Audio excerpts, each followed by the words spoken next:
Olá a todos, iniciando aqui mais um Trad Talk.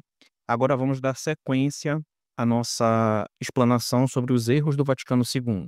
Agora parte 2. Esse vídeo provavelmente será dividido em 3 partes, então ainda vai ter mais uma parte. No final faremos um vídeo sobre a mente por trás de Leão XIV. Então, professor Nogueira, o senhor pode dar sequência.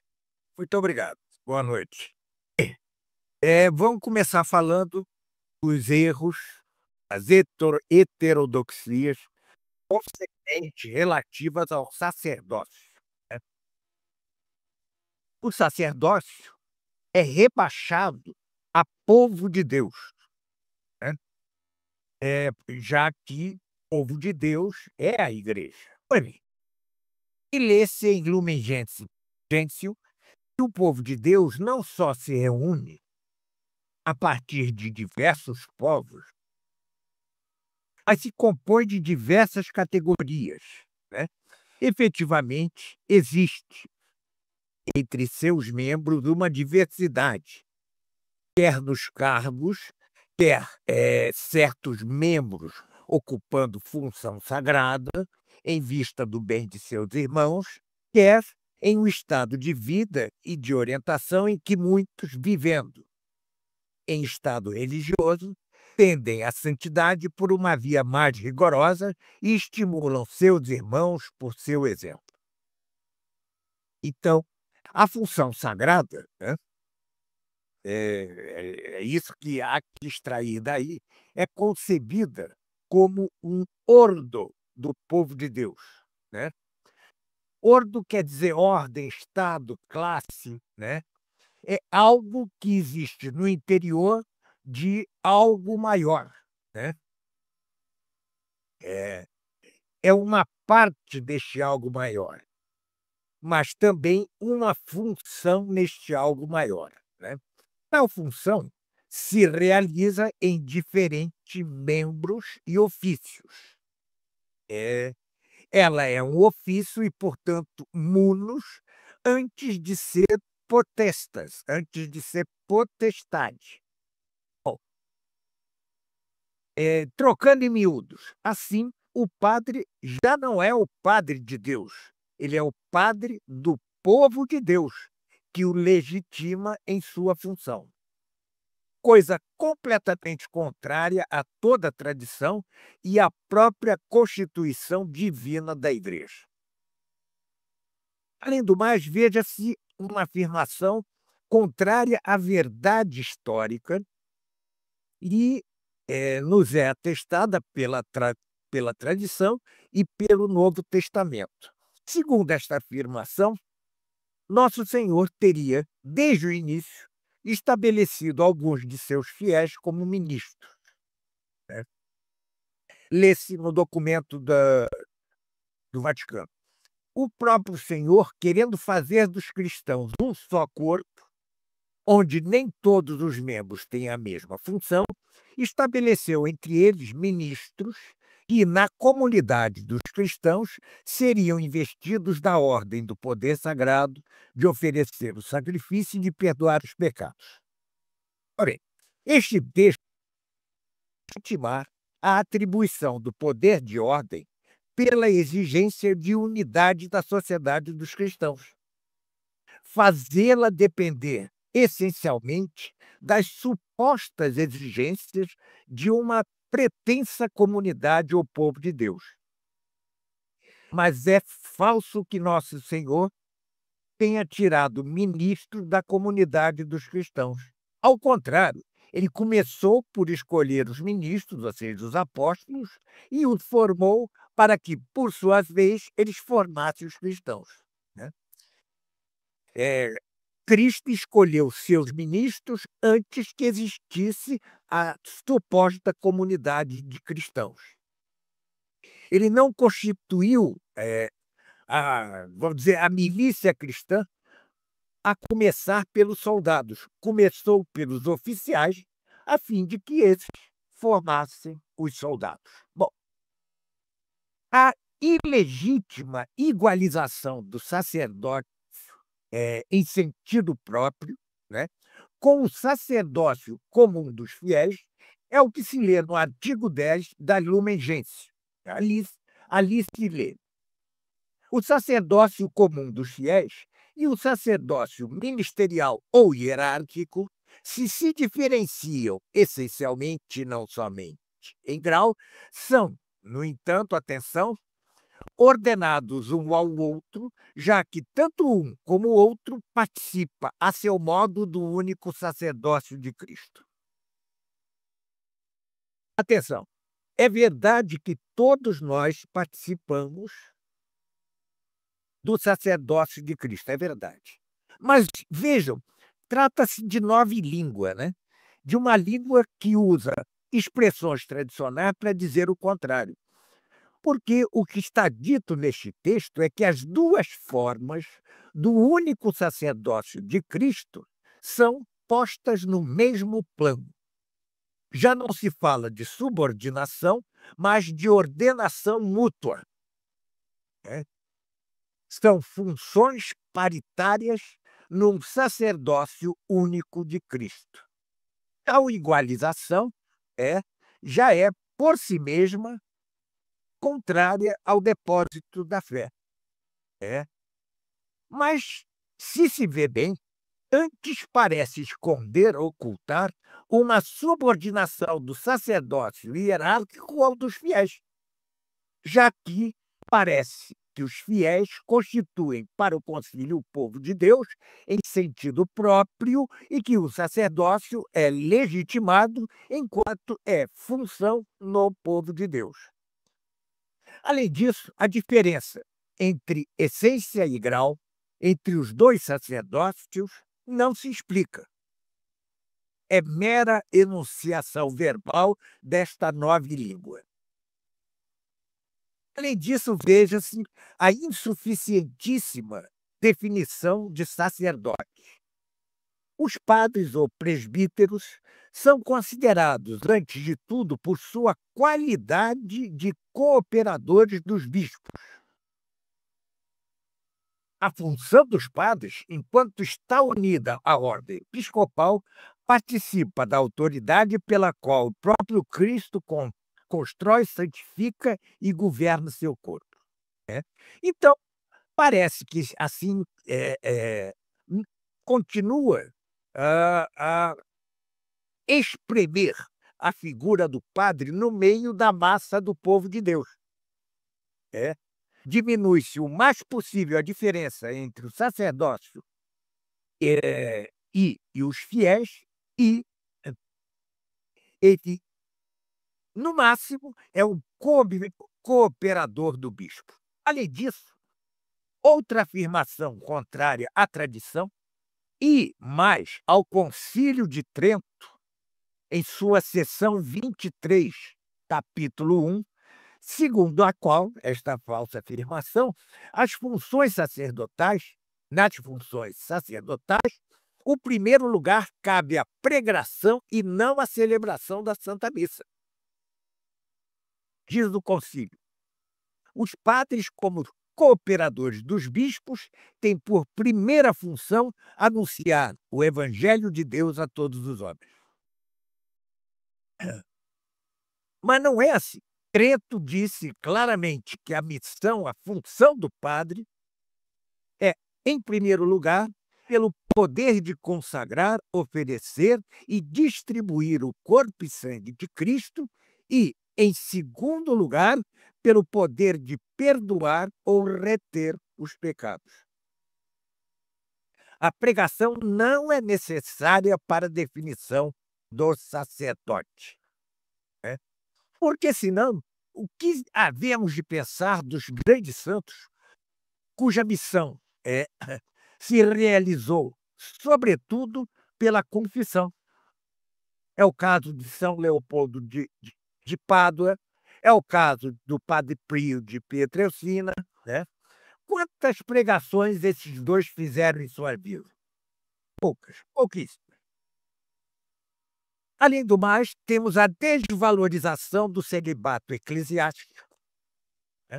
Diz o concílio: a prática da continência perfeita e perpétua para o reino dos céus, recomendada por Cristo, embora a Igreja a tenha tido sempre em alta estima para a vida sacerdotal, certamente não é exigida pela natureza do sacerdócio, como mostra a prática da Igreja primitiva. Aí depois, hoje, né, quando alguns querem o fim do celibato eclesiástico, alguns defensores do Vaticano II se horrorizam. Mas como? Está calcado no Vaticano II. E que o celibato eclesiástico não seja exigido pela natureza do sacerdócio é falso. Isto é contrário à tradição, que sempre interpretou neste sentido a recomendação de Cristo que se lê em Mateus 19:12. E que a opinião da Igreja primitiva fosse a mesma, nos é confirmada por São Paulo, que exalta o celibato virtuoso, porque o considera o melhor estado para entregar-se às coisas do Senhor, tanto para os homens como para as mulheres, como está dito na primeira epístola aos Coríntios.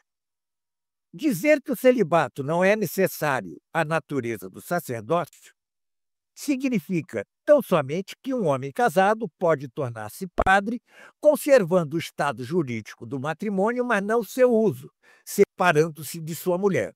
Isto não significa de maneira alguma que os padres possam se casar e ter filhos, né? Como se dá entre ministros heréticos e cismáticos. A passagem da primeira epístola a Timóteo e da epístola a Tito, em que São Paulo escreve que aquele que quer se tornar bispo, entre outros, só deve ter tomado mulher uma vez, sempre foram interpretadas como definindo a exigência para os bispos e para os padres de não serem viúvos que se tenham casado outra vez. A indicação repetida do padre como presidente da Assembleia, como se tal qualificação fosse essencial quanto à função do padre na missa, né? Como se lê em Sacrosanto Concílio, em Lumen Gentium 26, que fala em santa presidência do bispo, em Presbyterorum Ordinis 2, né? Os padres convocam e reúnem o povo na missa para que os fiéis possam se oferecer eles mesmos a Deus. Bem, Uma coisa, professor, essa questão que o senhor está falando é muito forte mesmo, porque a gente percebe que, por exemplo, só fazendo um link já com o pontificado atual, na primeira missa que ele celebrou, que o Papa celebrou, o Papa Leão XIV celebrou depois de já eleito, quem leu foi uma leiga, uma mulher da Opus Dei. eu vi. Pois é. Então isso é muito comum. E aí tem os ministros da Eucaristia, enfim, um monte de coisa. Exatamente. Tudo isso decorre desse princípio que nós acabamos de ler, né? Desses desvios, né? Bom, vamos nos erros relativos à encarnação, redenção e à própria noção de homem.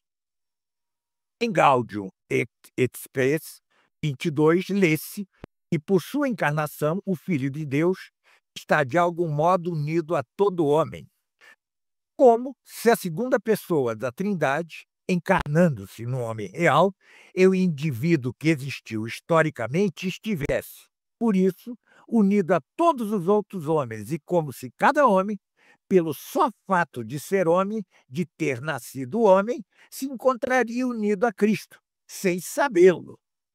Assim deforma-se a noção de igreja, que já não é o corpo místico de Cristo, e, portanto, dos crentes em Cristo, dos batizados. O povo de Deus, ou seja, a Igreja de Cristo, tende a coincidir pura e simplesmente com a humanidade. Quanto ao conceito de redenção, em Lumen Gentium se lê que na natureza humana, que uniu a si o Filho de Deus, alcançando vitória sobre a morte por sua morte e sua ressurreição, ele resgatou o homem e o transformou para dele fazer uma nova criatura. Isso está em Lumen Gentium 7. Isto é uma maneira equivocadíssima de apresentar a redenção, né? Como possibilidade dada a todo homem pela encarnação e pelo sacrifício da cruz, né?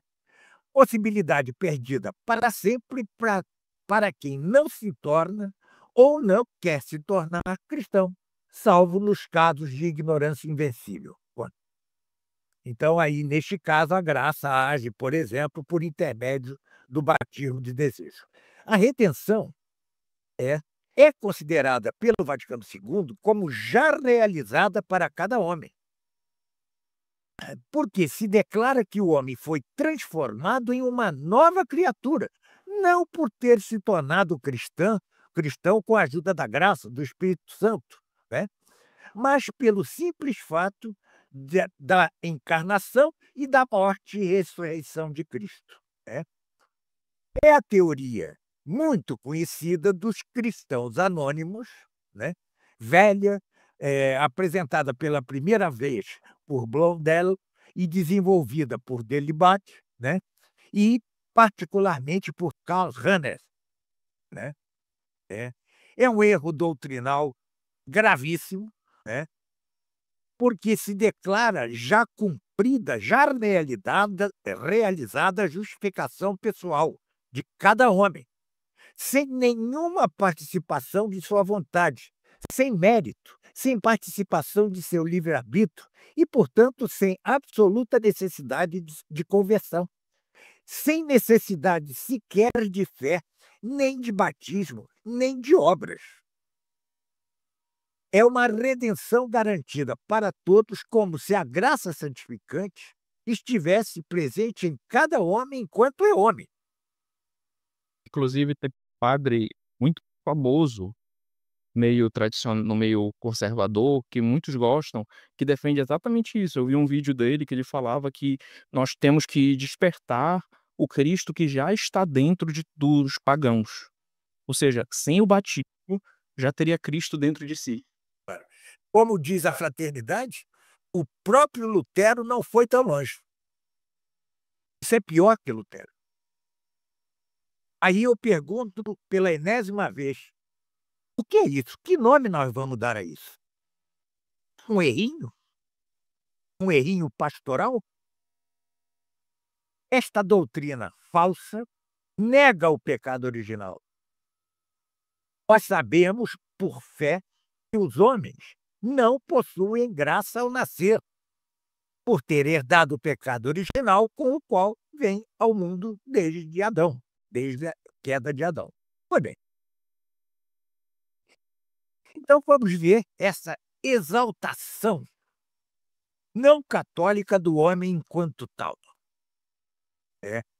Afirma-se que Cristo, ao encarnar-se, manifesta plenamente o homem a si mesmo e lhe descobre a sublimidade de sua vocação, elevando a natureza humana a uma dignidade sem igual. Gaudium et Spes 22. Como se Cristo não tivesse vindo para nos salvar do pecado e da condenação eterna. É como se ele tivesse vindo para nos fazer ter plena consciência da dignidade sem igual inerente à natureza do homem. A afirmação do concílio contradiz abertamente, nega abertamente o ensino constante da Igreja, segundo o qual Cristo veio ao mundo para salvar o homem e não certamente para o exaltar. Então, a afirmação do concílio contradiz abertamente o ensino constante da Igreja desde sempre. Há um manifesto, um evidente erro teológico no artigo 24 da Gaudium et Spes, onde se lê que o homem é a única criatura na Terra que Deus quis por ela mesma, como se o homem possuísse um valor que é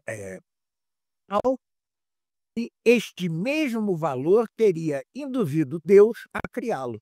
Essa é uma observação muito boa feita por Romano Amério no livro Iota Una, né.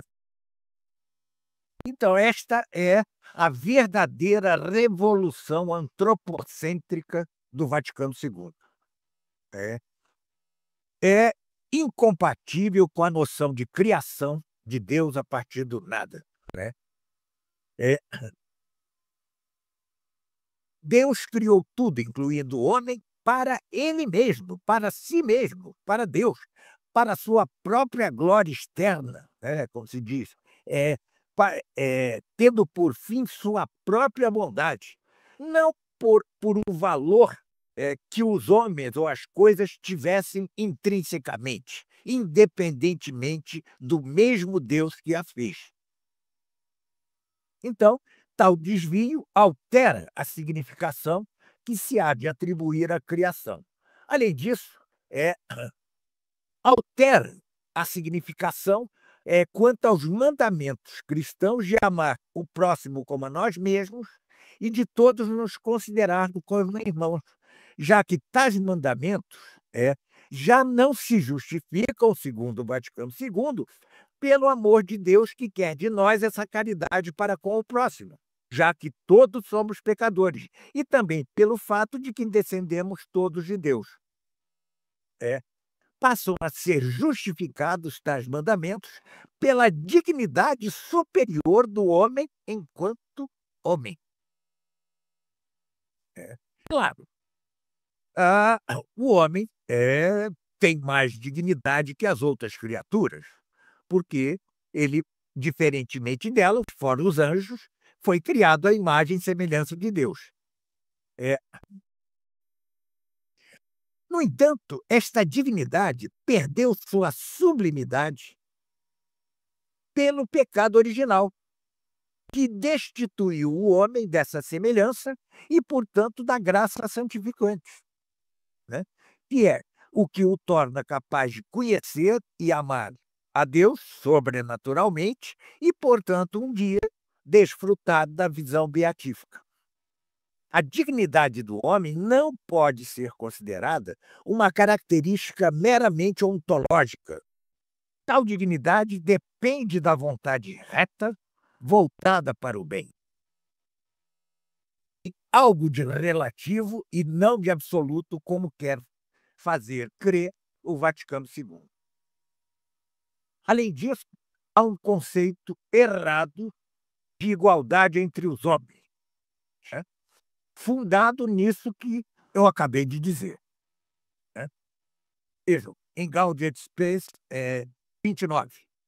Todos os homens, redimidos por Cristo, gozam de uma mesma vocação e de um mesmo destino divino. Deve-se, portanto, e cada vez mais, reconhecer sua igualdade fundamental. Mas isto é herético. A Igreja sempre ensinou que os homens são iguais diante de Deus, mas certamente não porque todos os homens já estejam objetivamente redimidos, salvos pela encarnação. É, é. O fundamento que se dá aqui é a tal dignidade da pessoa em nome da qual o concílio defendeu uma liberdade religiosa de tipo protestante, fundada na liberdade de consciência, ou seja, na opinião individual em matéria de fé, e não no princípio católico de autoridade. Paralelo a isso e conexo com isso, eu desde o início venho falando da conexão, né? Eu repito, são 3 as notas dos documentos conciliares. Primeira, a confusão, né? Todos eles são extremamente confusos, prolixos, etc. Quando conseguimos atravessar a névoa densa dessa confusão, vemos que entre eles há perfeita conexão. E vemos que esta doutrina, perfeitamente conexa, já está proscrita pelo magistério anterior. Pois bem, Paralelamente a tudo isso que eu acabo de dizer, está o obscurecimento da noção de pecado original. Gaudium et Spes, ainda no artigo 22, afirma que Cristo restaurou na descendência de Adão a semelhança divina, alterada desde o primeiro pecado. Isto, no entanto, é herético. Não é a doutrina católica, que sempre ensinou que, após o pecado original, quanto à graça, essa semelhança foi perdida por Adão e sua descendência. Não é uma simples alteração. É dizer que tal semelhança se conservou, ainda que imperfeitamente, implica abrir passagem para a concepção heterodoxa de encarnação, e vamos vendo aqui. Pois bem, quanto ao reino de Deus, alteração da noção tradicional de dilatação ou crescimento do reino de Deus sobre a terra, na terra, pela igreja visível. O concílio, tal dilatação ou extensão é confiada ao povo de Deus, que é a igreja, que, introduzindo esse reino, não diminui em nada o bem temporal dos povos, quaisquer que sejam. Ao contrário, favorece e assume, na medida em que tais coisas são boas, os talentos, as riquezas, os costumes dos povos. Lumen Gentium 13. Isto é um elemento estranho. O bem temporal dos povos como parte integrante elevada e purificada do povo de Deus, e, portanto, do próprio reino de Deus que se realiza na terra. É ambíguo e inadmissível, porque este bem temporal é constituído não só pelos costumes, mas também pelas riquezas, pelos recursos, pelos bens materiais de um povo. Tais bens materiais elevados e purificados fariam também parte do reino de Deus que se cumpre, que se realiza na terra. É uma visão naturalista do reino de Deus, totalmente oposta ao depósito da fé. Daí decorre uma visão coletivista do reino, que é inconcebível. Segundo isso, a individualidade coletiva de cada povo, com seu bem temporal, faz parte, enquanto tal, como, segundo a terminologia deles mesmos, um valor em si do povo de Deus, ou seja, da igreja, de modo que se encontra introduzida no reino que se realiza neste mundo. É a mal compreendida contribuição dos leigos à dilatação do reino de Deus na terra, a fim de que o mundo seja impregnado do Espírito de Cristo. Veja, a ambiguidade, a vagueza deste termo impregnado, que se distingue a impregnação, não é a mesma coisa que conversão. Isso lembra a doutrina de Jacques Maritain em humanismo integral. É o reino de Deus que cresce como um fermento oculto. A contribuição é compreendida erradamente como contribuição a um progresso antes material, à maneira da cultura leiga ou civil, que, por sua vez, tem de fazer avançar no mundo inteiro, atenção, a liberdade humana e cristã. Por sua competência, lê-se em Lumen Gentium 36, e por sua ação, devem com todas as suas forças contribuir para a valorização dos bens criados. E isto graças ao trabalho humano, à técnica e à obra civilizacional, para a utilidade de todos os homens sem exceção, eles trabalharão também para repartir mais equitativamente esses bens entre os homens e fazer servir estes mesmos bens para o progresso universal na liberdade humana e cristã. Isto é puro naturalismo. Isto está condenado pelo magistério da Igreja. E a este naturalismo aqui se mistura outro elemento estranhíssimo, é o mito leigo do progresso, né? Com a exaltação do trabalho, da técnica, da cultura civil, da liberdade, do igualitarismo, etc. Porém, vejam agora em Gaudium et Spes a impressionante e incrível afirmação, Gaudium et Spes 38, afirmação segundo, a qual o Espírito Santo, que nos foi enviado por Cristo ressurrecto, não suscita apenas o desejo do século futuro, ou seja, da outra vida, mas por isso mesmo anima também, purifica e fortifica nossa aspiração a tornar nossa vida mais humana e a submeter a este fim a terra inteira.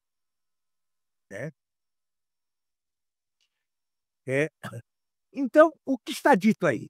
Que, por inspirar-nos desejo da glória futura, o Espírito Santo também nos inspira o desejo de felicidade terrestre, né? Tornando nossa vida mais humana. Vamos agora ao famoso mistério pascal.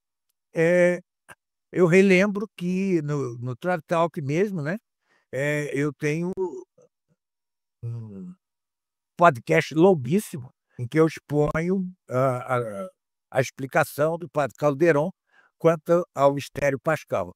Creio que são mais de 2 horas, 3 horas, sei lá. É muito longo, mas está lá com um detalhe que eu não posso dar aqui. Bom, disse que o mistério pascal eleva à perfeição a atividade humana. A Eucaristia é definida como sacramento da fé, no qual os elementos da natureza cultivados pelo homem são mudados no corpo e no sangue glorioso de Cristo em uma refeição de comunhão fraterna, que é uma antecipação do banquete celeste. Gaudium et Spes 38.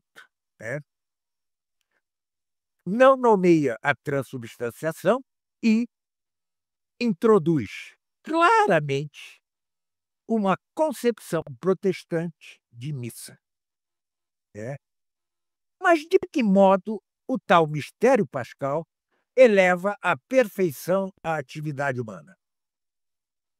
Graças simplesmente ao fato de que isso é mudado em corpo e sangue glorioso, são elementos naturais cultivados pelo homem. Cultivando a terra, a atividade do homem produz o pão e o vinho, depois mudados em corpo e sangue, etc. Tal contribuição, como diz o documento da fraternidade, só pode tornar perfeita a atividade do homem. Quando? Em que data o magistério da Igreja disse tais coisas antes?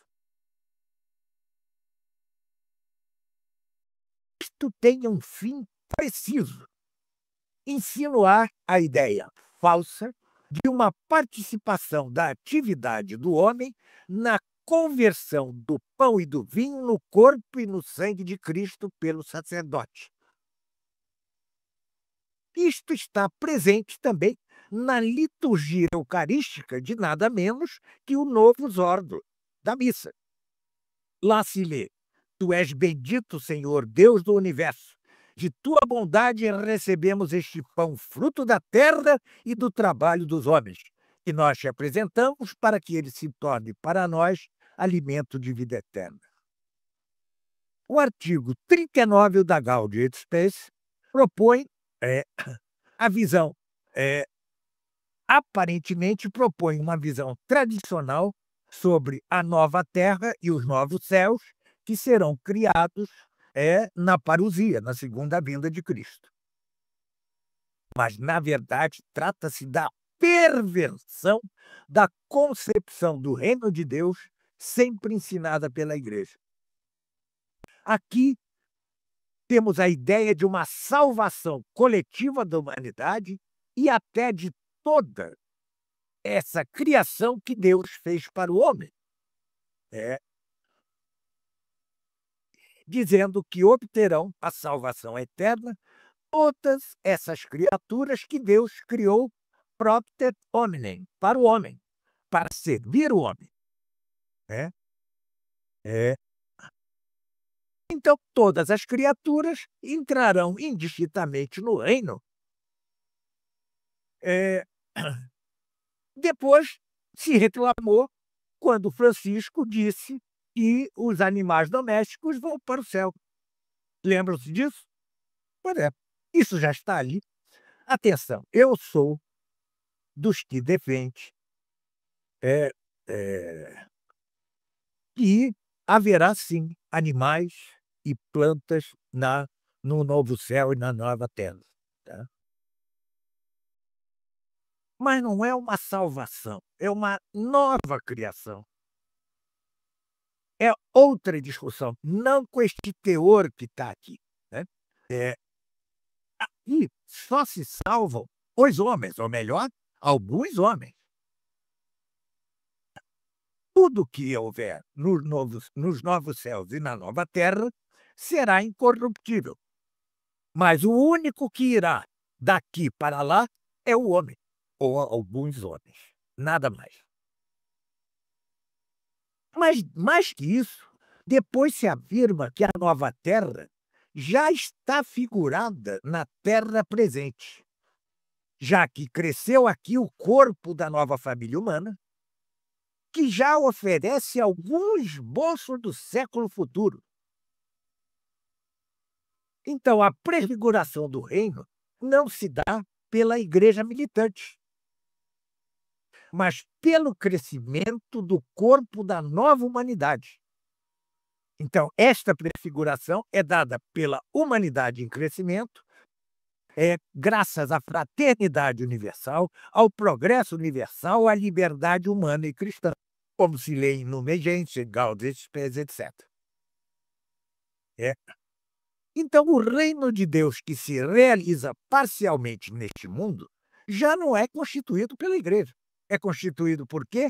Pela nova humanidade, o sujeito que realiza o reino e que entrará em bloco um dia dele. E no artigo 39, encontramos os bens e os frutos que propagamos sobre a terra, segundo o mandamento do Senhor e no seu Espírito. Que bens são esses? Dignidade do homem, comunhão fraterna, liberdade. Nas palavras de Gaudium et Spes, todos esses excelentes frutos de nossa natureza e de nossa indústria. Os bens e os frutos, então, de nossa indústria terrestre, sem excluir os bons frutos da natureza, é uma visão naturalista, que lembra a religião da humanidade, é um milenarismo humanitário. E isso é absolutamente estranho à fé. Contrário à noção de reino de Deus sobrenatural e de sua consumação no fim dos tempos, coisa que foi revelada por Cristo e mantida desde sempre. Gaudium et Spes 39 não se detém sequer em afirmar que o progresso terrestre é de grande importância para o reino de Deus. E remete, vejam, à encíclica 40º Anno de Pio XI. Como se o valor científico suposto do progresso terrestre tivesse sido proclamado por Pio XI. Mas em nenhum ponto da encíclica está presente tal afirmação. É falso. Quanto ao matrimônio, é uma variação da doutrina do matrimônio que é contrária ao ensino de sempre da Igreja. A instituição do casamento, no Vaticano II, passou a ser concebida como comunhão de vida e de amor dos esposos, vejam Gaudium et Spes 48, do qual a procriação é o fim próprio. Em Gaudium et Spes, é por sua própria natureza que a instituição do casamento e o amor conjugal são ordenados à procriação e à educação que, como um cume, constituem sua coroação. Então, a razão de ser do matrimônio não está na prole, senão que a prole é a sua coroação. Então, o fim constituído pelo aperfeiçoamento mútuo de secundário passa a principal, enquanto o verdadeiro fim primeiro, que é a procriação e a educação da prole, torna-se secundário porque é posto como consequência ou coroação do valor personalista do matrimônio. Dom Lefebvre disse isso explicitamente no próprio concílio. Bom, a lição de amor conjugal na Gaudium et Spes número 49, artigo 49, que abre caminho para certo erotismo no casamento, né? Que vai contra a tradição da Igreja. Depois de ter dito que muitos de nossos contemporâneos, quais, né, exaltam também o amor autêntico entre marido e mulher, a frase inevidente, prossegue o concílio, né? Evidentemente humanos, já que vai de uma pessoa para outra em virtude de um sentimento voluntário, este amor envolve o bem da pessoa inteira.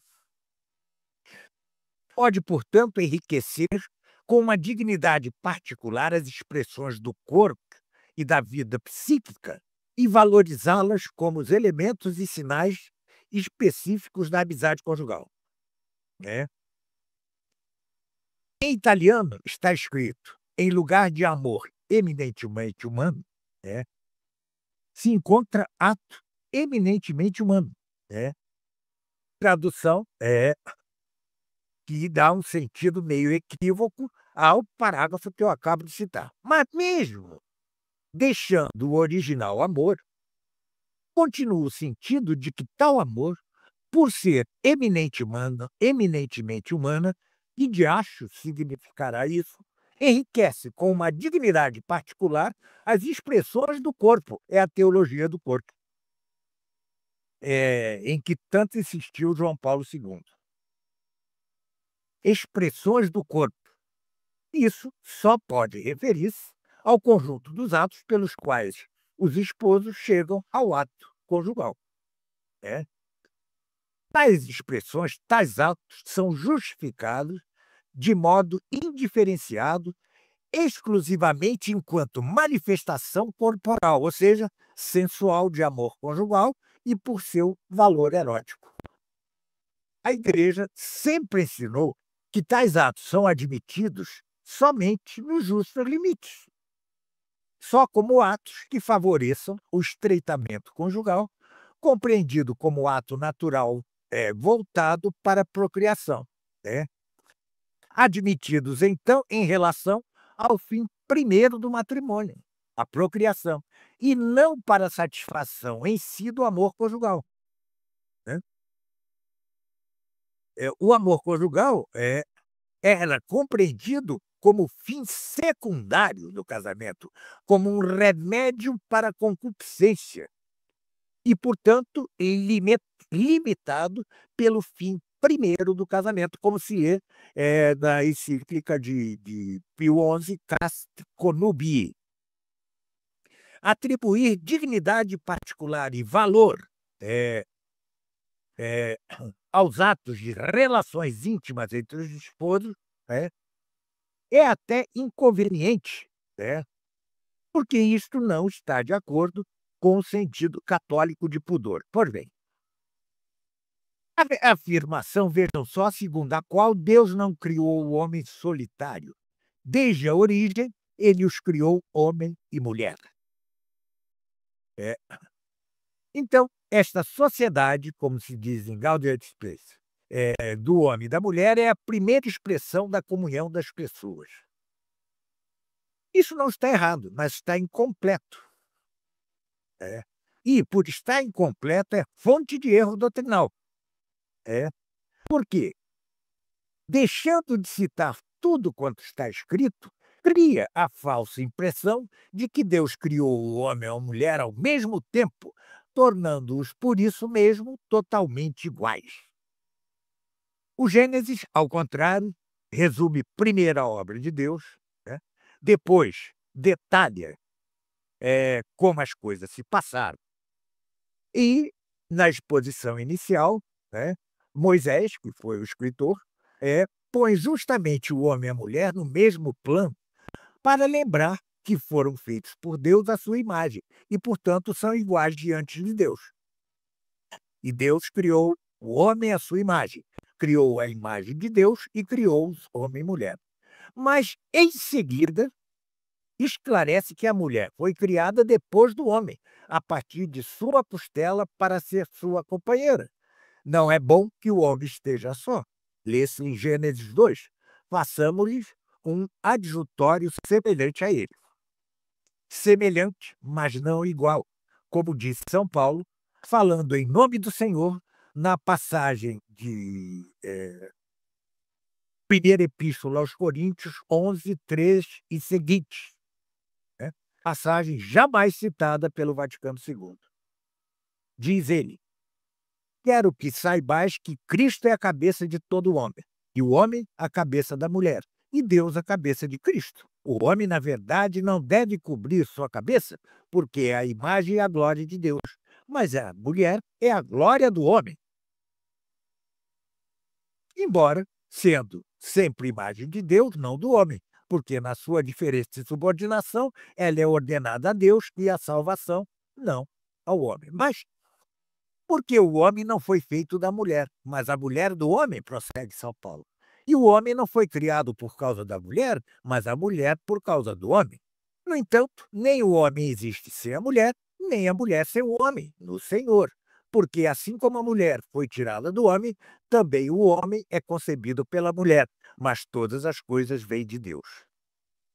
Quando a pastoral do concílio sobre o matrimônio, veja-se Gaudium et Spes 47:52, cala a diferença natural entre os sexos, estabelecida por Deus mesmo, e se rege pela ideia não católica de uma igualdade natural e total entre os esposos, consideradas abstratamente como pessoas, como entes que se exprimem livremente na comunidade de amor matrimonial, ignorando de todo o ensinamento de São Paulo e da Igreja ao longo dos séculos,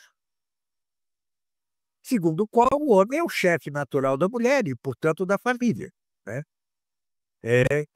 E ignora, então, que a vocação fundamental da mulher é de ser, antes de tudo, esposa e mãe, de dar crianças ao mundo e a Deus, e de dar-lhes uma educação cristã. Então, há um acolhimento dos dogmas do feminismo, essa perversão moderna, que se volta em nome da destruição do casamento e da família. Tal abertura ao feminismo é evidente ao reconhecer-se implicitamente a pretensão das feministas de nosso tempo da paridade com os homens, não somente de direito, mas também de fato, Gaudium et Spes 9. Também no reconhecimento implícito da pretensão de as escolhas de vida das mulheres sejam aceitas porque são expressões de supostos direitos fundamentais da pessoa, Gaudium et Spes 29. no reconhecimento de um suposto direito de que as mulheres teriam de ser educadas numa cultura humana, conforme a dignidade humana, Gaudium et Spes 60, na aceitação da pretensa necessidade de sua legítima promoção social, Gaudium et Spes 52, na vontade, no augúrio de uma maior participação das mulheres nos diferentes campos de apostolado da Igreja Apostólica na Tuositatem 9, não por nenhuma necessidade de caráter religioso, mas pelo simples fato de que as mulheres tomem parte cada vez mais ativa em toda a vida social. Ipsis literis, né? Esta participação foi condenada por Pio XI como grave desordem a ser eliminada a todo preço. Isso está dito na encíclica Quadragésimo Anno, porque subtrai as mães de família, a seus deveres próprios. Isso aí foi o João Paulo II botou em prática isso quando criou o conceito de doutoras da igreja. A gente até podia fazer um vídeo sobre isso um dia, né?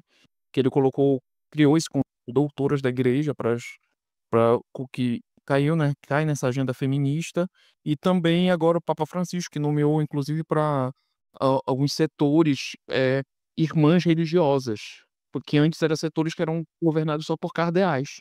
Ah, sim. Isso eu não sabia, tá aí. Muito bem lembrado. Bom, vamos a um dos mais escandalosos, que são os erros respeitantes aos membros das comunidades heréticas e cismáticas, chamados irmãos separados. É pernicioso dizer que comunidades consideráveis se separaram da Igreja Católica, né? Há que dizer que tornaram-se heréticas e cismáticas, mas não por culpa dos homens da igreja, como quer esse horrível Unitatis Redintegratio 3. Ali se lê.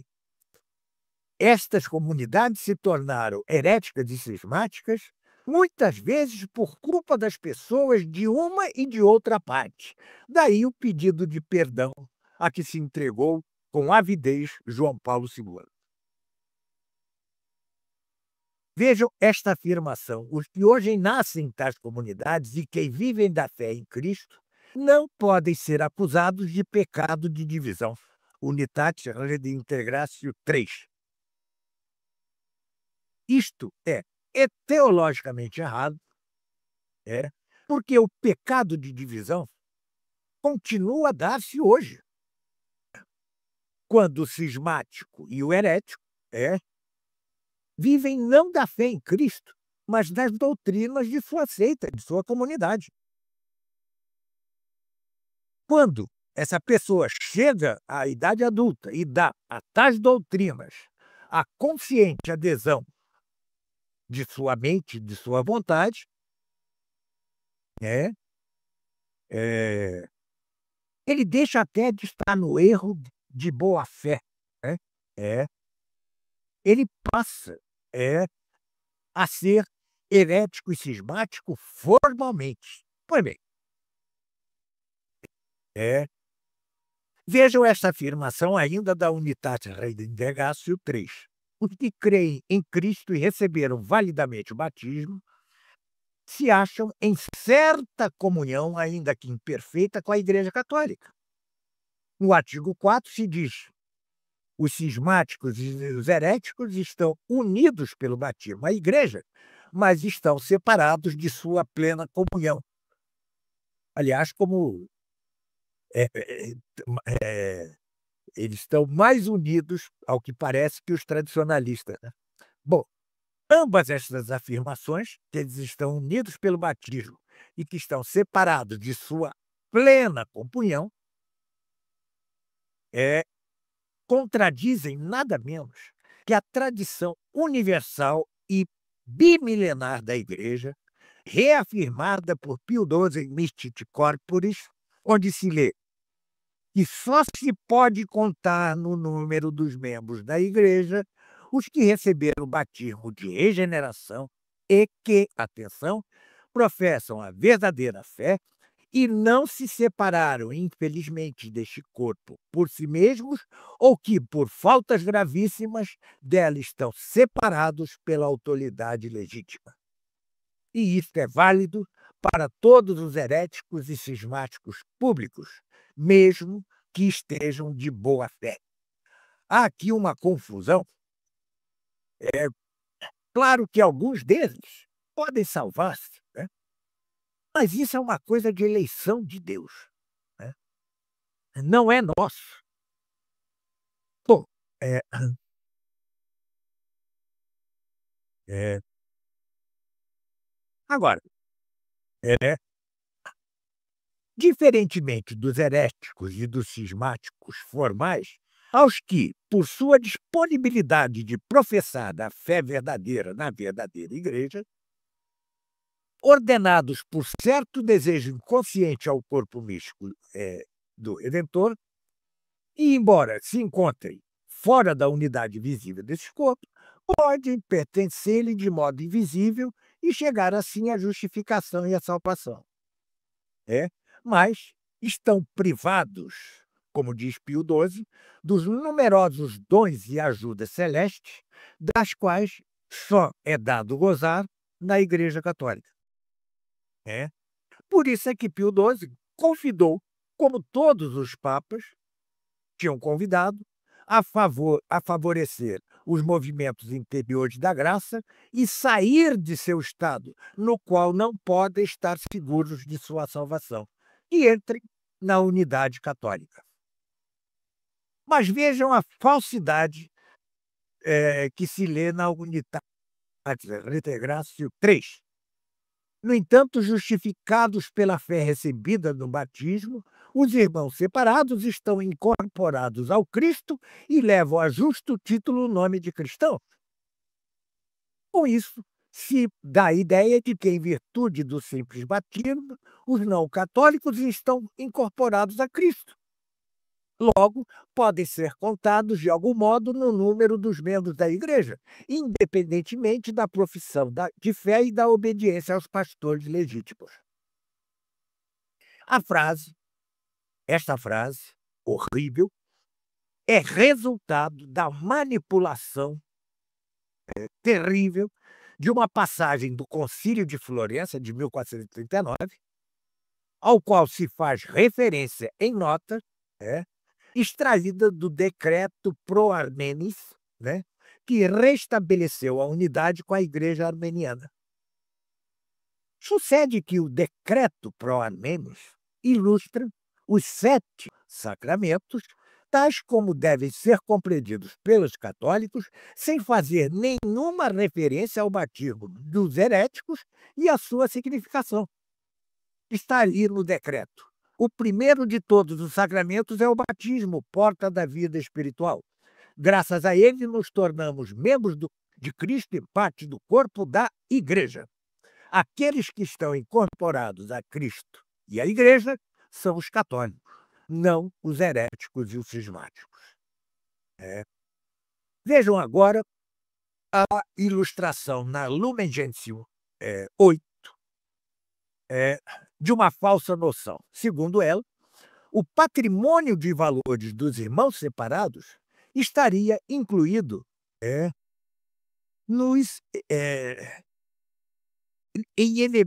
em muitos elementos de santificação e de verdade, que fora da Igreja Católica pertencem de direito à única Igreja de Cristo. Tais elementos de santificação e de verdade seriam a palavra de Deus escrita, a vida da graça, a fé, a esperança e a caridade e outros dons interiores do Espírito Santo e de outros elementos visíveis. Então, é preciso concluir que tais igrejas e comunidades separadas, embora padeçam deficiências, então vejam que a heresia e o cisma e o cisma se tornam para o Vaticano II simples deficiências, não são de maneira alguma privadas de significação e de valor no mistério da salvação. O Espírito de Cristo, com efeito, diz a Unitatis Redintegratio 3, o Espírito de Cristo não se recusa a se servir dessas comunidades, como meios de salvação, cuja força deriva da plenitude da graça e da verdade que foi confiada à Igreja Católica. E depois, há uns caras de pau, perdoem-me a sinceridade, e querem dizer que a noção de semina verbi é tradicional. É como eu disse numa postagem boba de Facebook, das três uma, ou é estupidez invencível, ou é cegueira voluntária, ou é hipocrisia. É uma das três. Como compreender que a vida da graça e as três virtudes teologais, fé, esperança, caridade, possam conservar-se em comunidades heréticas e cismáticas, que são rebeldes à autoridade da Igreja de Cristo, e isso em organismos estranhos e opostos à única Igreja de Cristo. E quais são as possibilidades de santificação? E que verdades estão contidas nas doutrinas e no modo de viver de tais comunidades heréticas e cismáticas que orgulhosamente se opõem ao Romano Pontífice e a tudo que é católico, nas quais, aliás, muitos negam a própria ideia de santificação, defendendo uma noção totalmente subjetiva da verdade, incluindo a verdade revelada. Outra afirmação: os cristãos não católicos gozariam, enquanto tais, de uma união real no Espírito Santo, porque o Espírito age igualmente neles por seus dons e suas graças, com seu poder santificador. E ele deu a alguns entre eles uma virtude que os fortificou até a efusão de seu sangue. Lumen Gentium 15. Isto é falso. Os irmãos separados são separados porque se rebelaram contra a Igreja, resistindo ao Espírito Santo, e não pode unir-se a eles enquanto comunidades separadas e revoltadas, nem conferir a heréticos, a cismáticos, enquanto são tais, o dom do martírio pela verdadeira fé. Fé que eles não professam e que chegam a combater. Os protestantes missionários mortos, porque missionários, não podem ser confundidos como mártires, que são os testemunhos da verdadeira fé. Dizia Santo Agostinho: o que faz o mártir não é a punição, o castigo, é a causa. Vejam o que diz Santo Agostinho: o que faz o mártir não é o castigo, o que faz o mártir é a causa.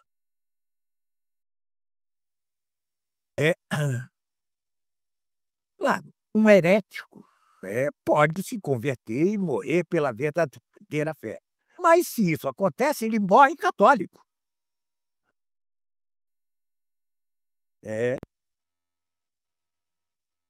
Ele morre católico e não herético nem cismático. Mas isto, como diz Pio IX, é segredo de Deus. Não queiramos ser Deus e penetrar em seus desígnios. Não é isso que os artigos citados do Vaticano II querem dizer. Eles dizem, em alto e bom som, que os não católicos seriam assistidos enquanto tais pelo Espírito de verdade. E alguns entre eles chegaram a derramar o sangue, suportaram o martírio pela fé. Ou seja, suportaram o martírio por seus erros. É uma referência a martírio sem fé. Pois bem, o novo dever pastoral confiado à Igreja de colaborar com o gênero humano, em vez de convertê-lo a Cristo, para a instauração, entre aspas, de uma maçônica fraternidade universal. Gaudium et Spes 3. E ordena-se aos católicos que colaborem com os heréticos e os cismáticos para elaborar traduções ecumênicas das Santas Escrituras, como se lê em Sacrosanto Concílio 22, para colaborar com eles na obra do apostolado cristão, em nome do patrimônio evangélico comum, que implicaria até o dever comum do testemunho cristão, como se lê em Apostólica Actuositatem 27 e em Unitate Redintegratio 24. E a orar com eles em algumas circunstâncias especiais. Viu-se isso sacrilegamente em Assis. Esta pastoral inovadora ensina o contrário do ordenado pelos apóstolos, quanto à atitude que se deve ter em relação aos heréticos. Foge do homem herético de São Paulo a Tito, depois da primeira e da segunda conversão, sabendo que tal homem está pervertido e peca, condenado por seu próprio juízo. Segunda Epístola de João 10:11. Se alguém vem a vós e não traz esta doutrina, não o recebais em vossa casa, nem o saudeis, porque quem o saúda participa de suas obras mais. Isto não é um erro pastoral, isto é uma heresia.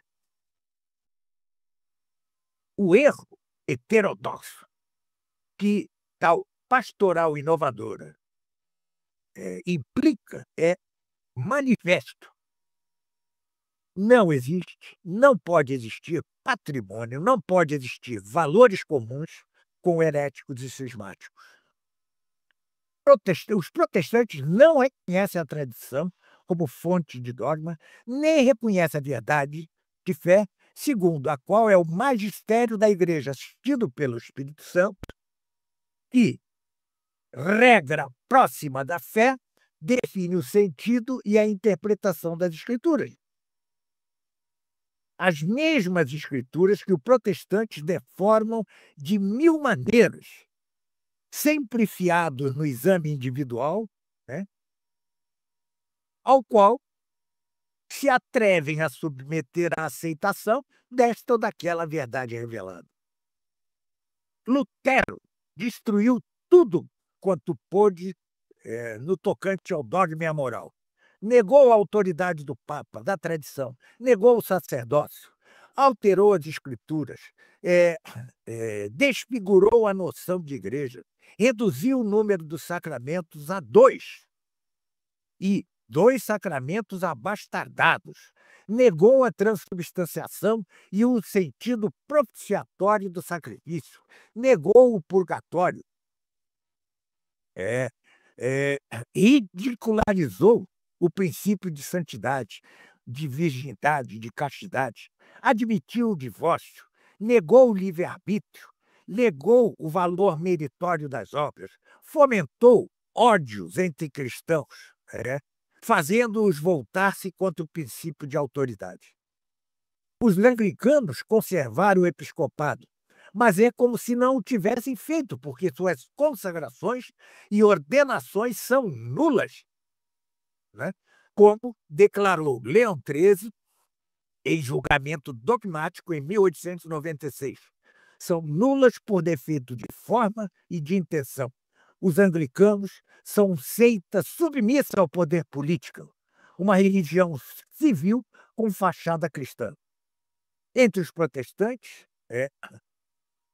hoje, vê-se a larga presença de sacerdotisas, que é uma forma de neopaganismo, no qual os heréticos caíram depois da penetração do feminismo e que querem instaurar alguns também na Igreja Católica, tornada ecumênica. Vejam a terminologia ambígua. Igrejas ou comunidades eclesiais, ou igrejas e comunidades separadas, relacionadas às denominações não católicas. Isso se lê em Lumen Gentium quinto, em Unitate Redintegratio 3.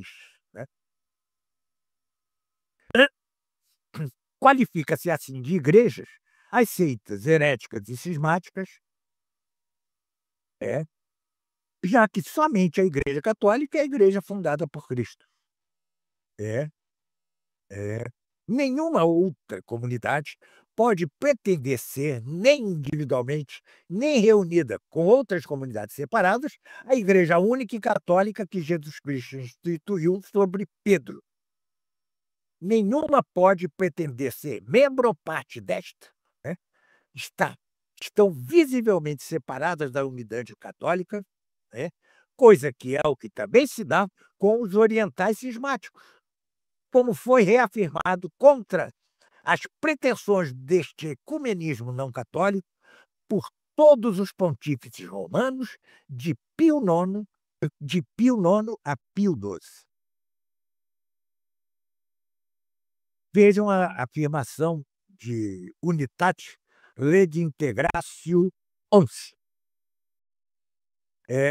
É uma exortação aos teólogos católicos para que, expondo a doutrina, se lembrem de que há uma ordem ou uma hierarquia das verdades da doutrina católica em razão de suas diferentes relações com fundamentos da fé cristã.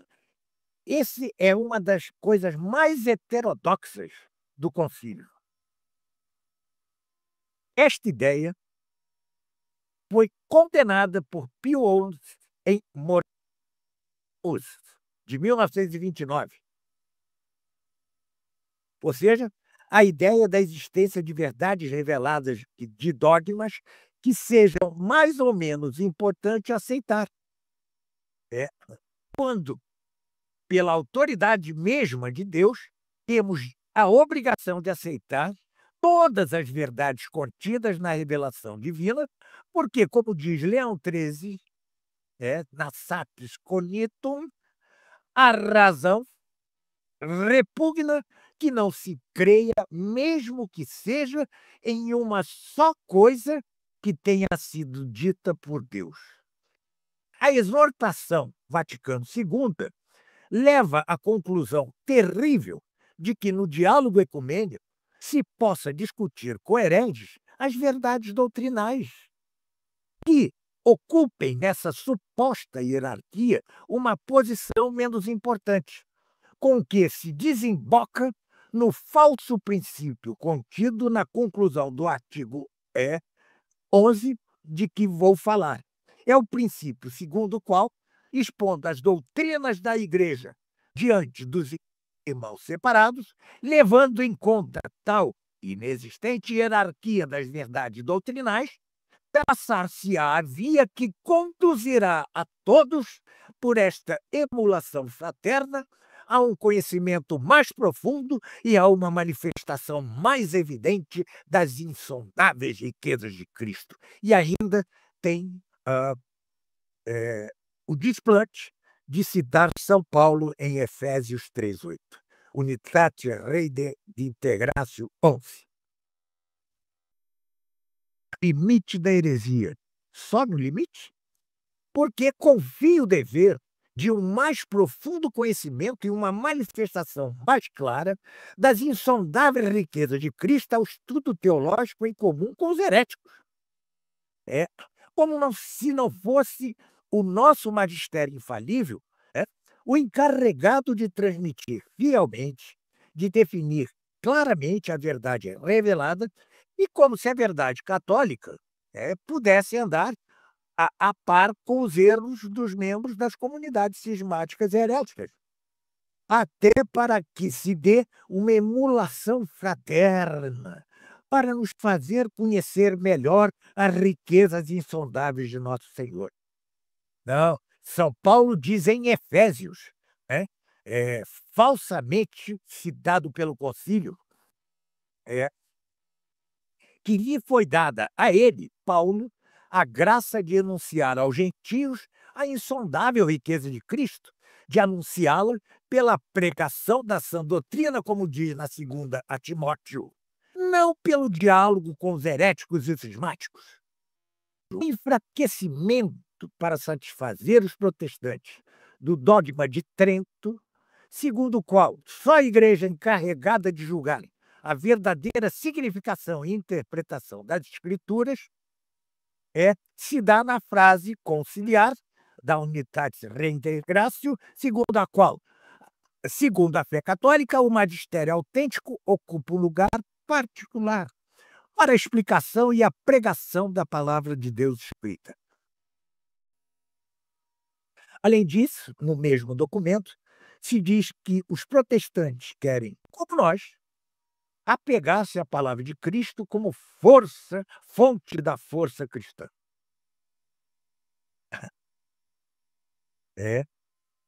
Eles querem prender-se a uma palavra de Cristo não como católicos, não como ensina a Igreja Católica, mas segundo o falso princípio do livre-exame,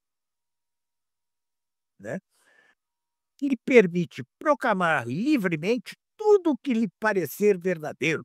Princípio formalmente condenado como herético em 1520 por Leão X na bula Exsurge Domine, que condenou as heresias de Lutero.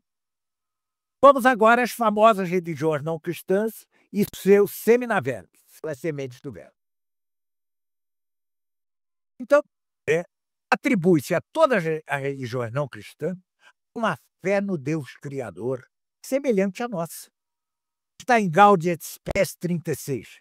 A criatura sem Criador se desvanece. Além disto, todos os crentes, qualquer que seja a religião a que pertençam, sempre escutaram a voz de Deus e sua manifestação na língua das criaturas. Isto é uma ofensa ao martírio de 3 séculos de cristãos que se negaram a acender um incensozinho no falso panteão dos deuses pagãos. O hinduísmo e o budismo, só para ficar por aí, ignoram completamente a noção de um Deus pessoal e criador. Para eles, a realidade procede por emanação de uma força cósmica impessoal, que se repete em todas as coisas, do qual tudo vem e a qual tudo volta. É o panteísmo ou o panenteísmo, como quiserem. Então, atribui-se inconcebivelmente verdade e santidade a todas as religiões não cristãs.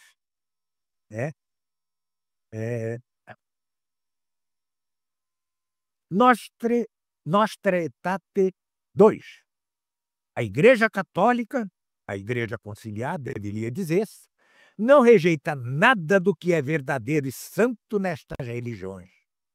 Ela considera com sincero respeito estas maneiras de agir e de viver, estas regras e estas doutrinas que, apesar de diferir em muitos pontos do que ela mesma sustenta e propõe, trazem, no entanto, muitas vezes um lampejo da verdade que ilumina todos os homens. Que lindo, não? Bom, é preciso, então, há que notar a contradição da frase. Que é claramente uma frase deísta. Se tais religiões diferem em vários pontos da Igreja Católica, como podem trazer lampejos de verdade? Então, para o Vaticano II, a verdade que ilumina todos os homens podem ser trazidas por regras, por doutrinas que diferem em muitos pontos do ensinamento da Igreja Católica. Eis algo sempre negado pela tradição. Todos os deuses dos gentios são ídolos vãos. Todos. Mas, no artigo 18 do famoso e malfadado decreto Ad Gentes sobre a atividade missionária, afirma-se que os institutos religiosos nos países de missão, além de adaptar seus tesouros místicos ao gênio e ao caráter de cada nação, têm de examinar como as tradições ascéticas e contemplativas, cujas sementes, os semina, foram algumas vezes espalhadas por Deus nas civilizações antigas e, claro, em suas religiões, antes da pregação do Evangelho, e, e podem ser assumidas na vida religiosa cristã. Então, as civilizações antigas, cujos deuses eram ídolos vãos, cujos sacrifícios eram oferecidos aos demônios, não a Deus, como se diz na primeira epístola aos Coríntios 10:20, são revalorizados pelo concílio, que quer reconhecer neles os famosos seminaverbi, as sementes da verdade revelada do Verbo. Né? Isto é claramente contra a fé. Tá? A mesma noção é aplicada a todos os povos cristãos não contemporâneos, incluindo os pagãos. Isto na Lumen Gentium 17, na Ad Gentes 11. Né? Os missionários devem descobrir as sementes escondidas do Verbo entre os povos confiados à sua evangelização. E vejam a falsíssima descrição do hinduísmo que se lê em Nostra Aetate 2.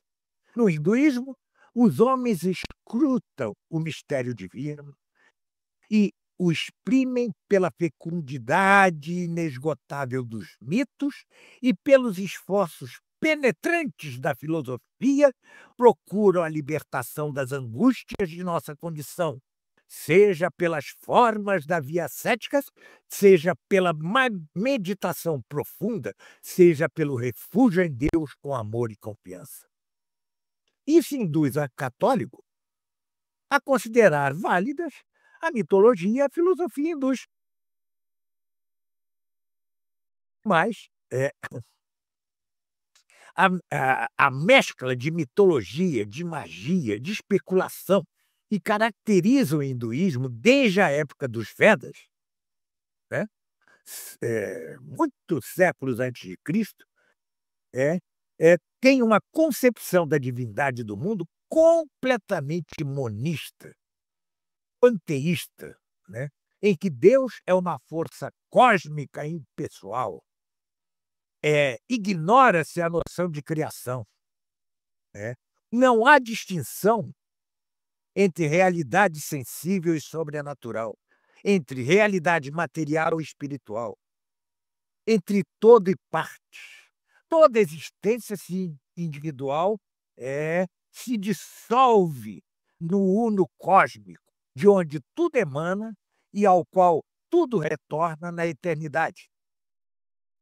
Enquanto o eu individual seria certa pura aparência, o que eles chamam Maya. Falta a noção de alma individual, que, no entanto, era conhecida dos gregos, especialmente a partir de Sócrates, e a ausência total do que consideramos seja o livre-arbítrio e a vontade. Além disso, no hinduísmo, há a noção de reencarnação, coisa perversa.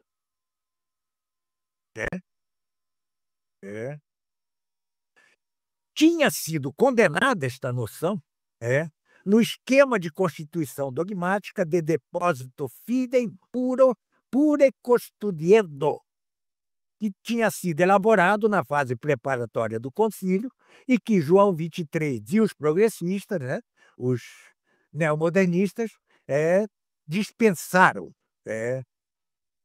no concílio pelo caráter pouco ecumênico. Tal ascese hindu não é mais que certa forma de epicurismo para Brahmanes, né?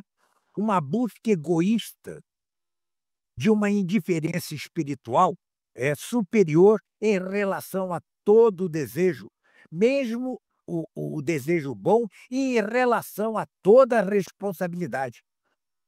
Tal indiferença se justifica pela ideia de que todo sofrimento purga as faltas de uma vida anterior. E temos os católicos para aprender com essa coisa.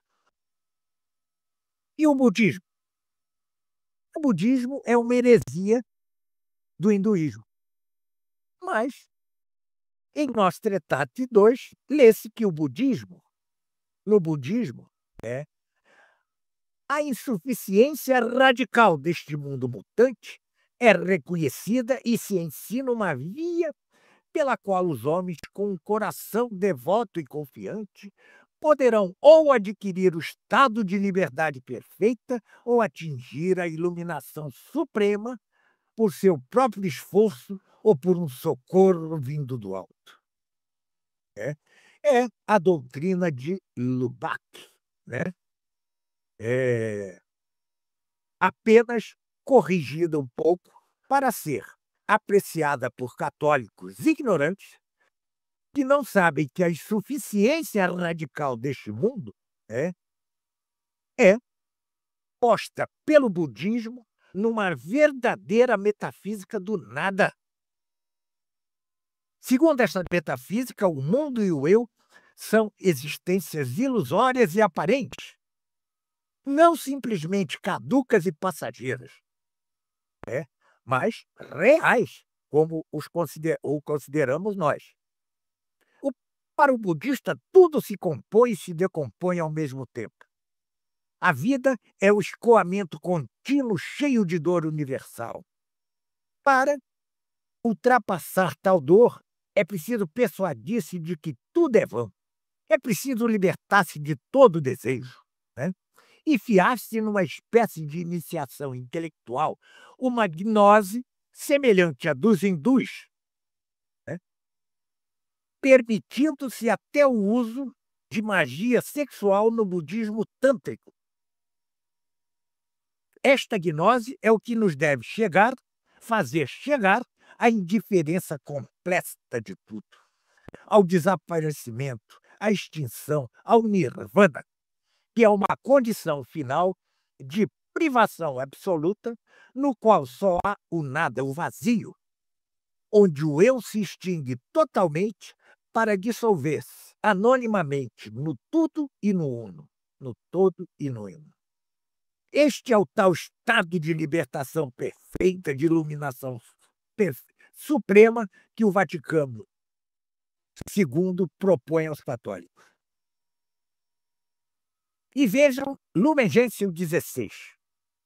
A proposta da salvação engloba também aqueles que reconhecem o Criador, e entre eles, primeiramente, os muçulmanos. Claro que guardam a fé de Abraão, adoram conosco o Deus único misericordioso, que julgará os homens no último dia. Então, atribui-se aos muçulmanos a adoração de nosso Deus, e os inclui, enquanto muçulmanos, na proposta de salvação. O que é contrário ao dogma de fé. E o que é contrário ao dogma de fé? Qual é o nome que se dá a isso? Alguém pode me dizer? Um pequeno erro pastoral?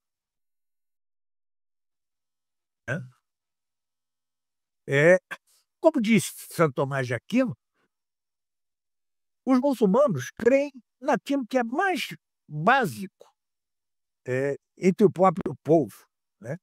Eles não adoram o verdadeiro Deus, porque, embora reconhecendo Alá, o Deus, a criação do mundo e do homem a partir do nada, e alguns atributos de onipotência e onisciência, e considerando, enfim, o juiz supremo do gênero humano no fim dos tempos, não concebem como Deus Pai, que na sua bondade criou o homem à sua imagem e semelhança, e não creem na Santíssima Trindade, da qual tem horror, repetem o mesmo erro dos judeus.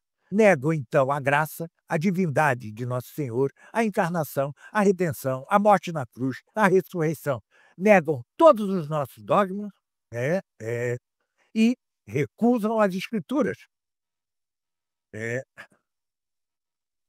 e que são falsas por não conter nenhuma menção a Maomé. Além disso, os muçulmanos recusam o livre-arbítrio. Os exegetas muçulmanos que defendem o livre-arbítrio sempre foram minoritários e considerados heréticos. O Islã professa um determinismo absoluto que não deixa lugar do mundo para relações de causa e efeito. Lembremos a seita dos loquentes, criticada tão diretamente, tão longamente por Santo Tomás na Suma contra os gentios. Segundo o Alcorão 54, 52, 53, todas as nossas ações, boas ou más, foram criadas pelo insondável decreto de Alá. No Emergêncio 16, piora a coisa.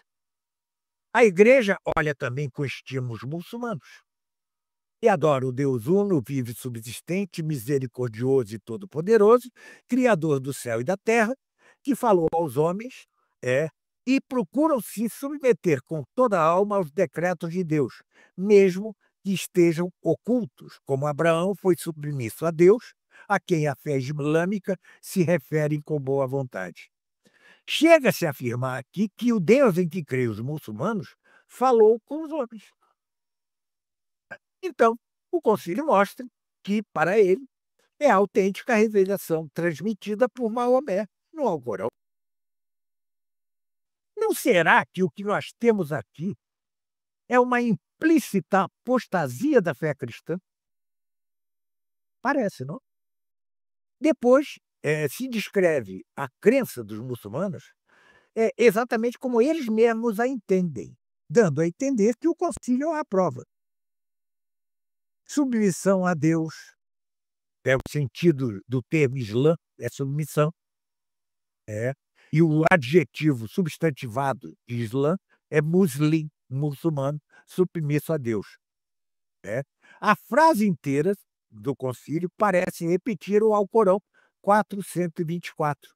E quem tem uma religião melhor que aquele que se remete inteiramente a Alá, faz o bem e segue a crença de Abraão como um puro monoteísta. Enfim, a alusão à obediência aos decretos de Alá, mesmo os ocultos, tem um cheiro fortemente islâmico. Lembra que no Alcorão, Alá é definido como o visível e o oculto, visível em suas obras e oculto em seus decretos, como se o concílio quisesse que compreendêssemos que sua estima não recua diante do caráter impenetrável da entidade de que fala o Alcorão.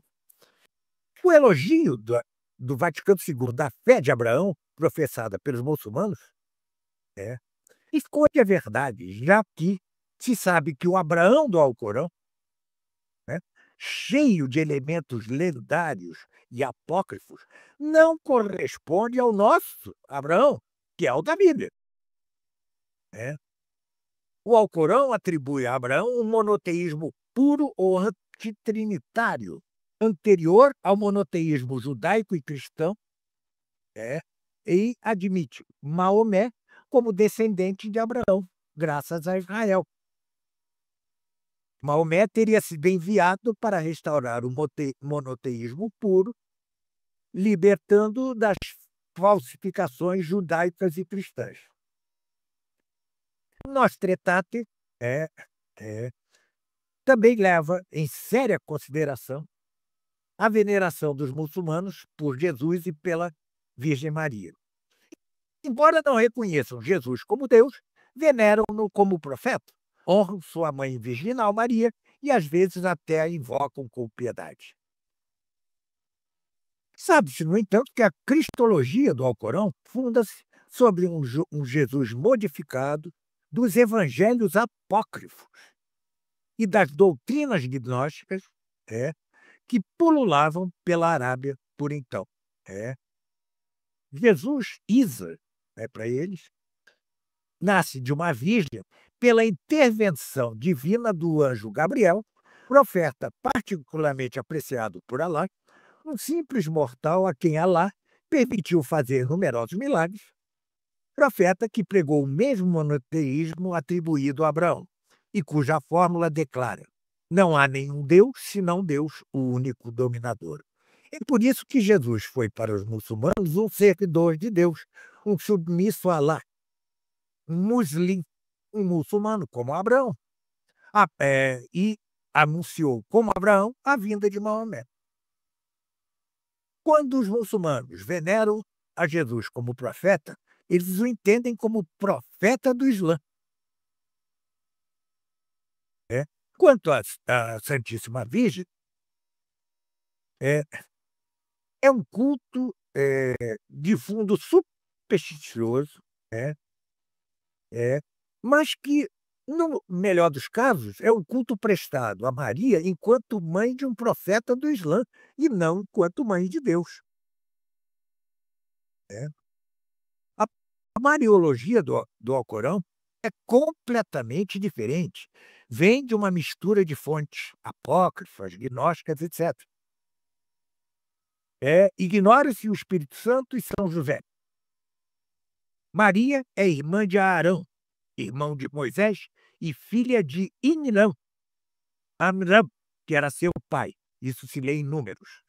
Confusão com a profetisa Maria, de Êxodo, e viveu mais ou menos 12 séculos antes de Cristo. E, ademais, ela é introduzida na trindade dos cristãos, e que é recusada porque é constituída, segundo o Alcorão, de Deus Pai, Maria Mãe e Jesus Filho.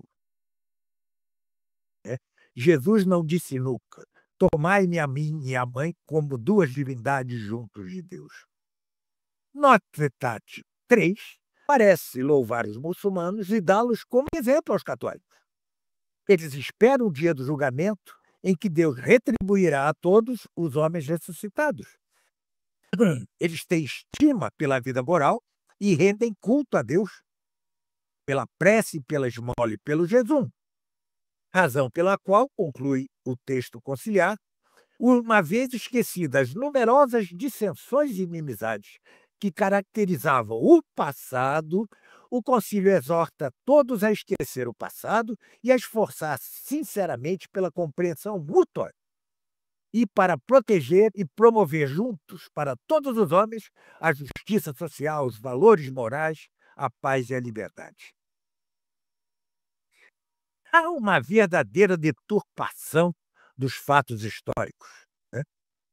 Dissensões é o nome que se dá a lutas sangrentas, longas, cruéis, séculos de lutas, de fé contra fé. E disso calam-se as diferenças abismais entre a escatologia católica e a muçulmana. A ausência de uma verdadeira visão beatífica, um paraíso de prazeres sensuais, a eternidade das penas infernais reservadas apenas aos infiéis, e as diferenças abismais entre a concepção muçulmana e a nossa sobre a vida moral e o culto, sobre o matrimônio, tudo isso foi calado para nos convidar a uma colaboração pela simples razão de que os muçulmanos só dão as noções de justiça social, paz e liberdade o sentido que se pode tirar do Alcorão ou daquilo que foi dito e feito por Maomé. É um sentido islâmico totalmente diferente do nosso. Bom, a afirmação segundo qual os muçulmanos adoram o Deus único, etc., parece ser justificada pelo Concílio pela citação em nota de carta pessoal de agradecimento de São Gregório VII, Papa de 1073 a 1085, e escreveu a Nasir, emir da Mauritânia, e se mostrava bem disposto em face de certos pedidos do Papa e generoso em relação a alguns prisioneiros cristãos que ele tinha devolvido. Nesta carta, o Papa afirmava que esse ato de bondade tinha sido inspirado por Deus, que exige o amor do próximo e o exige especialmente de nós e de vós, que cremos e confessamos o mesmo Deus, se bem que de modo diferente. É, como explicar tais afirmações? É, nessa época havia grande ignorância quanto à religião fundada por Maomé, né? Quando reinou São Gregório VII, é, o Alcorão ainda não havia sido traduzido ao latim, é, por isso, muitos aspectos de seu credo não eram compreendidos. Via-se que eles mostravam certo respeito por Jesus, pela Santa Virgem, né? Que eles acreditavam em Deus único, etc. e tal. É, podiam ser tomados por uma seita cristã herética, a seita maometana, como era chamada. Equívoco, é um equívoco que se manteve por muito tempo. Né? Veja-se que Dante, no século XIV já, ainda colocou Maomé no inferno entre os heréticos e os cismáticos. É assim, neste contexto, que há de entender-se o elogio de Gregório VII, né? Um suposto herético que, nessa ocasião, se comportava caridosamente. É, é, é, mas tal elogio não impediu São Gregório VII de defender com perfeita coerência a ideia de uma expedição de todos os países cristãos contra os muçulmanos para socorrer a cristandade oriental ameaçada de aniquilamento. Né? Depois de sua morte, é que surgiu, como consequência, a primeira cruzada pregada por Urbano II. A primeira tradução latina do Alcorão só ocorreu em 1143, 58 anos após a morte de São Gregório VII. Né?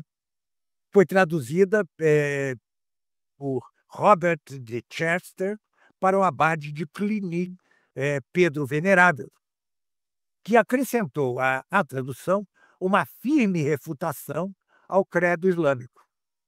Né? É, e foi essa tradução que se teve até 1698, quando foi retraduzido pelo padre Marathi.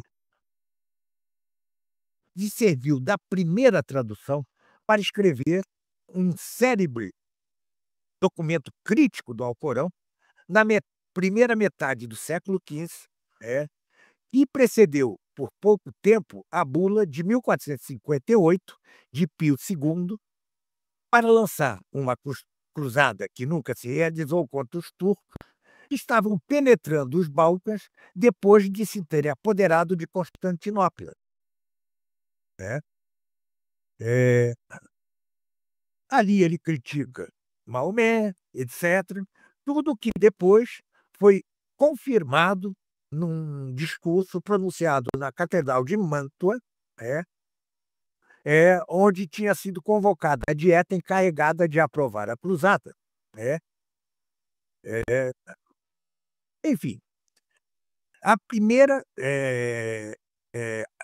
esta é a condenação do islamismo e de Maomé pelo magistério pontifical, superado o equívoco da heresia cristã. Né? Então, as proposições. Vejam as seguintes proposições agora. Ainda que as autoridades judias, ou seus partidários, tenham levado à morte Cristo, aquilo que foi cometido durante sua paixão não pode ser imputado nem indistintamente a todos os judeus então vivos, nem aos judeus de nosso tempo. Se é verdade que a igreja é o novo povo de Deus, os judeus não devem, por isso, ser apresentados como reprovados por Deus, nem malditos, como se isso decorresse da Sagrada Escritura. Então, há uma tentativa de limitar a responsabilidade a um círculo estreito de pessoas,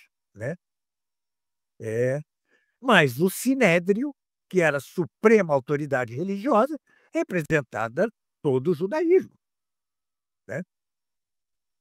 Então vejam a afirmação chocante, segundo a qual os judeus não devem ser apresentados como reprovados por Deus nem malditos, como se isso decorresse da Sagrada Escritura. Falta aqui a distinção necessária entre os indivíduos e a religião judia. Se se trata de judeus indivíduos, a afirmação é verdadeira, né? E isso se demonstra pelo grande número de convertidos do judaísmo ao cristianismo em todas as épocas. Mas, se se trata do judaísmo como religião, a afirmação é errada e um pouco mais que errada, porque contradiz os textos evangélicos e a fé constante da igreja desde a origem. Lê-se em Mateus 21:43. Por isso vos digo que vos será tirado o reino de Deus e será dado a um povo que produza os frutos dele. Bom, eis a outra afirmação inaceitável,